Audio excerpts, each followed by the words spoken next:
Abonnez-vous sur la chaîne Afrique Sport pour de nouveaux contenus exclusifs de vos sportifs préférés. N'oubliez pas également d'activer la petite cloche pour ne rien rater. Bienvenue à tous sur Afrique Sport pour notre quotidienne, une revue des informations à la une des différents quotidiens sportifs. Et nous débutons par la soirée de Ligue des Champions de ce mardi.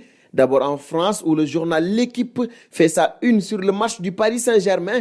En déplacement au Signal Iduna Park du Borussia Dortmund, les Parisiens sont désormais dos au mur, comme le souligne le journal tricolore.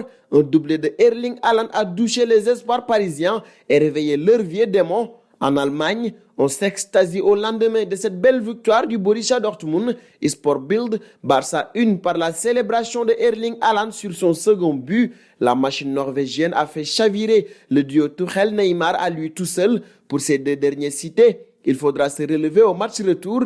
Se relever, c'est ce qu'il faudra également faire du côté de Reds de Liverpool. Comme l'écrit le Daily Express, la défense du titre européen en a pris un coup ce mardi face aux Espagnols de l'Atlético de Madrid. Et c'est un but de Saúl Ñíguez à la 4e minute, comme le souligne le journal britannique Metrosport, qui plonge les Reds dans une nécessité de comeback, comme face au FC Barcelone l'année dernière. La tâche sera moins ardue, bien entendu. The Mirror s'exclame aussi de la défaite des Reds de Jürgen Klopp. Ah oui, donc c'est ça le goût de la défaite, lit-on sur la une du média anglais au sortir de cette contre-performance de l'équipe d'Anfield. Les quotidiens espagnols Marca et AS font eux également leur une sur ce match entre l'Atlético de Madrid et Liverpool. La performance des Colchoneros était ainsi saluée en Espagne, une défense hermétique face à Liverpool qui aura pourtant beaucoup tenté, soulignent nos confrères espagnols. Chez les médias catalans, l'ambiance est tout autre. C'est la crise en interne avec le nouveau scandale d'une entreprise de communication mise en place pour nuire à l'image des adversaires de Bartomeu. Critiqué, le président catalan a lancé une enquête en interne afin de faire la lumière sur cette affaire.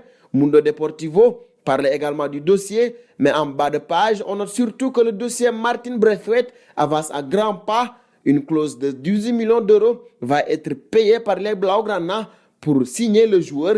En Italie, le Corriere dello Sport fait sa une sur Cristiano Ronaldo et Mauricio Sarri. Les deux hommes sont de caractère bien trempés. L'attaquant n'a pas joué une seule minute contre Brescia. Il n'était même pas dans le groupe. L'entraîneur de la Juventus a décidé que c'était le meilleur moment pour le reposer avant le retour de la Ligue des Champions qui se rapproche de plus en plus pour la vieille dame.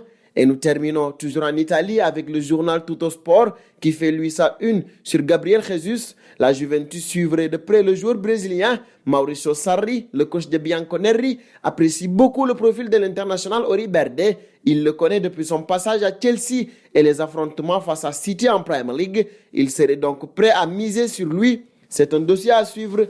C'en est fini pour cette revue de presse. Nous vous remercions de l'avoir suivi et vous donnons rendez-vous demain pour notre tour d'horizon du monde du football. En attendant, vivrez au rythme de la soirée européenne à l'affiche Atalanta, Valence et Tottenham Leipzig pour le plus grand plaisir des amoureux du ballon rond. Afrique Sport lance son application disponible sur Android. Prime League, Liga, Matinale d'Afrique Sport, Info Mercato. Vous ne raterez aucune information, alors n'hésitez plus et faites de l'application Afrique Sport votre ami de tous les jours.